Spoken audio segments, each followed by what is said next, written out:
নমস্কার বন্ধুরা, আমি আবারও চলে এসেছি আপনাদের সাথে একটা নতুন ভিডিও শেয়ার করার জন্য।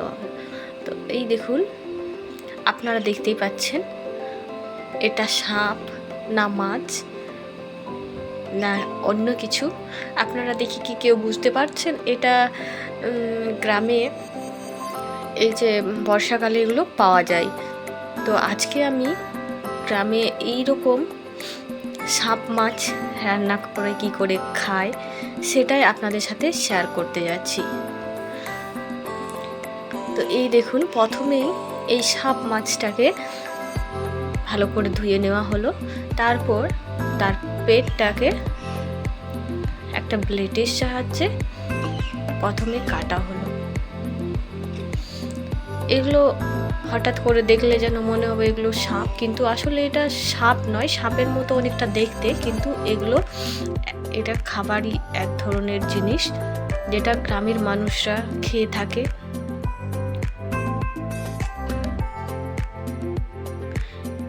এটা গ্রামে ধান লাগানোর সময় খেতে পাওয়া যায়। তো এটার পেটটা কেটে এর পেটের ভেতরে যে সবগুলো ছিল সবগুলো বের করে দেওয়া হলো। তারপর এর মাথাটা কেটেও বাদ দিয়ে দেওয়া হলো। এরপর একটা বটির সাহায্যে উল্টো দিক থেকে এইভাবে ওর মেরুদণ্ডটা ভেঙে দেওয়া হলো। এই দেখুন, এইভাবে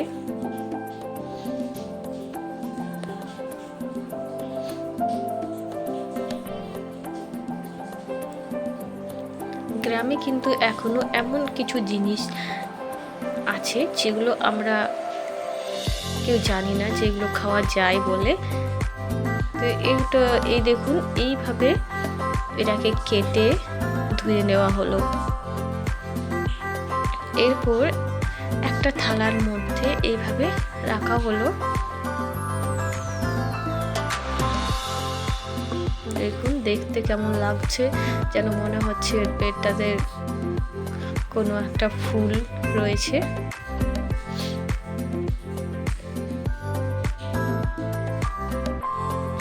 এরপর এর মশলা রেডি করা হচ্ছে।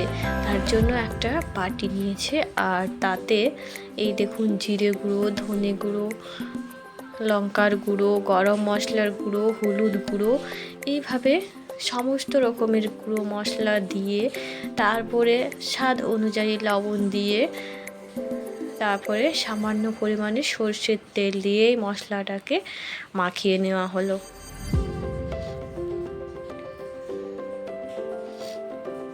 এই দেখুন,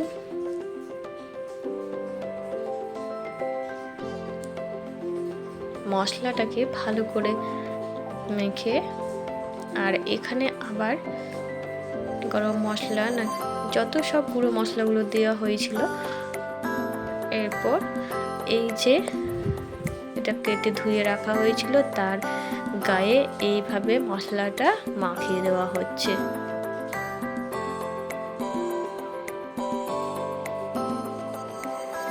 এর পুরো গায়ে মশলাটা ভালো করে মাখিয়ে দেওয়া হচ্ছে। এই দেখুন, এরপর এখানে উনুন ধরানো হয়েছে, আর এই উনুন ধরানোর পরে আগুন ধরা হয়েছিল, তা এখানে এটা পুড়িয়ে নেওয়া হচ্ছে। এই দেখো, আগুনের মধ্যে এখানে ফুল দিয়ে এই দেখুন এটা পুড়িয়ে নেওয়া হলো। এটা কিন্তু পুড়িয়েই খায়, সাধারণত রান্না করে খায় না, এরকমভাবে এরা পুড়িয়েই খায়। এই দেখুন, পোড়ানো হয়ে গেছে, কত বড় ছিল পুড়ে ছোট্ট হয়ে গেছে। আর এটা এরপর লেবু দিয়ে, লঙ্কা দিয়ে খায়। তো আপনারা দেখতেই পেলেন। নমস্কার।